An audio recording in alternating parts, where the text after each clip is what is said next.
বাবাজি, আপনার এই কার্যক্রমের সিদ্ধান্তে বাধা দেওয়ার কোনো উদ্দেশ্য আমার নেই। এরকম কোনো উদ্দেশ্য নিয়ে আমি আসিনি। আমি শুধু ওই নির্দোষ মেয়েটির প্রাণ বাঁচাতে চাই। তোর সাহস কি করে হলো আমাদের গ্রামের পঞ্চায়েত প্রধানের সিদ্ধান্তকে অপমান করার? আর তুই কে হোস ওই ডাইনিকে বাঁচানোর? আমি খুবই সাধারণ একজন ব্যক্তি, নাম কেটি পাঠক, পেশা ওকালতি, শখও ওকালতি। বাবু, বাইরের লোকেদের আমাদের পঞ্চায়েতের মধ্যে নাক গলানোর কোনো দরকার নেই। বাবাজি, এখানে কথা কিন্তু অধিকারের নয়। এখানে কথাটা মানুষের মধ্যে যে কুসংস্কার রয়েছে সেইটা মুছে ফেলার বিষয়। ভূত প্রেত আত্মা এই সমস্ত কিছুতে বিশ্বাস রাখা মানুষজনকে বদলানো। যদি ওই মেয়েটা দোষী হয় তো ওর অপরাধ প্রমাণিত হওয়ার পর ওকে যা খুশি শাস্তি দেবে। তো এরকম ভাবে কোন রকম সাক্ষী ছাড়াই, সাক্ষ্য ছাড়া ভিত্তিহীন অভিযোগ এনে কাউকে শাস্তি দেওয়া, এটা আইনত অপরাধ। ও শহরের বাবু, এই সরল লোকগুলোকে তুমি শহরের রঙে রাঙাতে এসেছো? আমার তো তোমার চোখে ছল চাতুরি নজরে আসছে।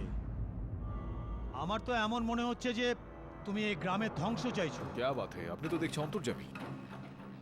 তো এটাও বলে দিন তাহলে, এই গ্রামের বিনষ্ট করে আমার কি লাভ হবে?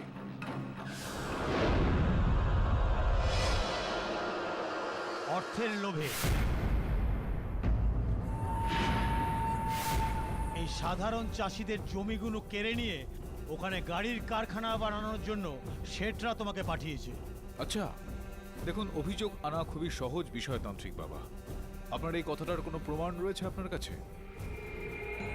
আমার একমাত্র মেয়েকে খেয়ে নিয়েছে ওই ডাইনি, তার প্রমাণ হলো ওই চুল আর মেয়ের গয়না। ন্যায় বিচার করুন হুজুর, ন্যায় বিচার করুন।